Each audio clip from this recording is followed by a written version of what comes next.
Moving water from a central reservoir to thousands of scattered farms across miles of varying terrain requires a system that overrides the local landscape. Water flows strictly according to gravity. However, the culturable command area, the land we actually need to water, is defined by soil quality and human geography, which rarely align with natural drainage paths. Bridging this gap requires an engineered geometry that forces fluid mechanics to serve these agricultural demands. This network is a controlled, interconnected hydraulic architecture designed to bypass the randomness of the natural topography. To maintain delivery across this system, engineers implement 3 layers of hydraulic control: the macro, the meso, and the micro. At the macro scale is canal alignment. This dictates the physical path through the terrain and determines whether the water reaches the intended fields via gravity. The meso layer consists of regulation works. These structures maintain specific water levels at junctions, regardless of seasonal flow fluctuations in the source river. Finally, at the micro scale, we have the outlets. These are the points of volumetric delivery where the water enters the individual watercourse.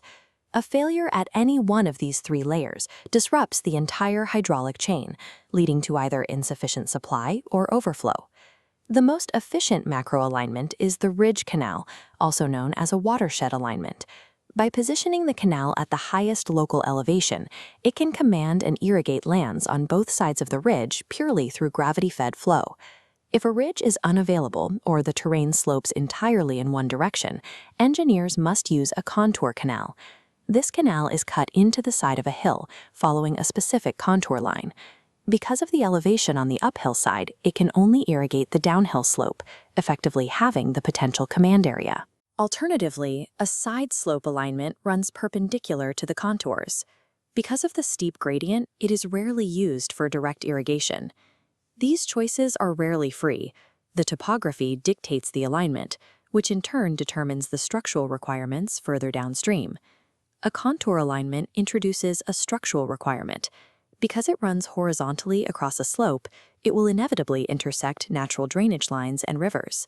To handle these intersections, we build cross-drainage works, the infrastructure required to pass these 2 water bodies without them mixing.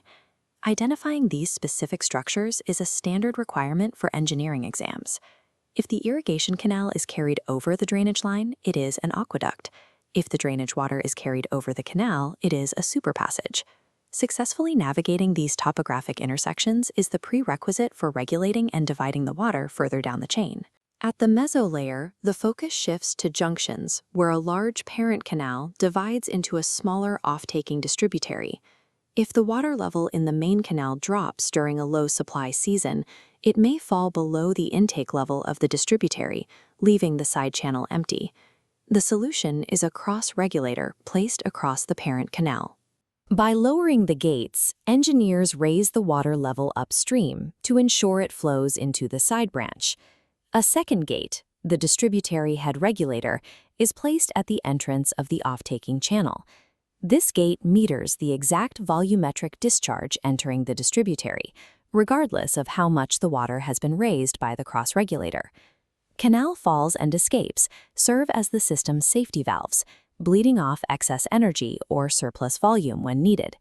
These regulation works decouple the downstream delivery schedule from the flow fluctuations of the source river. The final stage of the chain is the distributary bank, where the state's structural control ends and the farmer's earthen watercourse begins. This interface is the outlet, also referred to as a module. This structure is the mechanism that enforces volumetric equity across the region. If head-reach farmers extract more water than their share, the hydraulic head in the canal drops.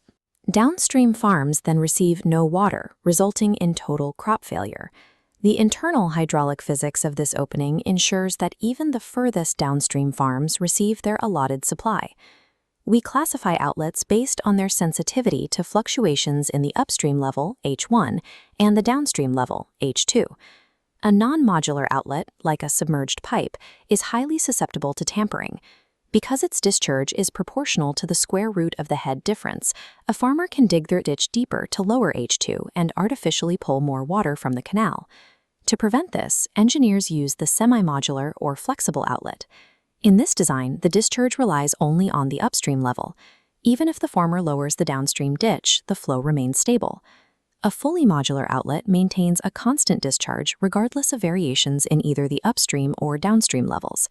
Using internal baffles, like those in a Gibbs module, the discharge is locked. No local tampering with water levels can alter the delivered volume. This evolution in design isolates the farm supply from local hydraulic tampering. To evaluate these behaviors mathematically, we use two primary indices. Flexibility, or F, is the ratio of the rate of change of the outlet discharge to the rate of change of the parent channel discharge. When this ratio equals 1, we define the structure as a proportional outlet. Sensitivity, or S, measures the change in outlet discharge against the change in the parent channel's water depth. These metrics are linked by the channel index. Sensitivity equals the channel index multiplied by flexibility. These equations provide the numerical proof of fairness in a distribution network. Every component in this hydraulic chain is interdependent. Topography dictates alignment, alignment necessitates regulation, and regulation supports modular outlets executing final delivery. For exam preparation, focus on the mathematical definitions of modularity, flexibility, and sensitivity. Practice these concepts by working through numerical problems related to coastless theory and the relationship between duty and delta. By engineering this mathematical chain of control, the civil engineer ensures the stability of an agricultural economy.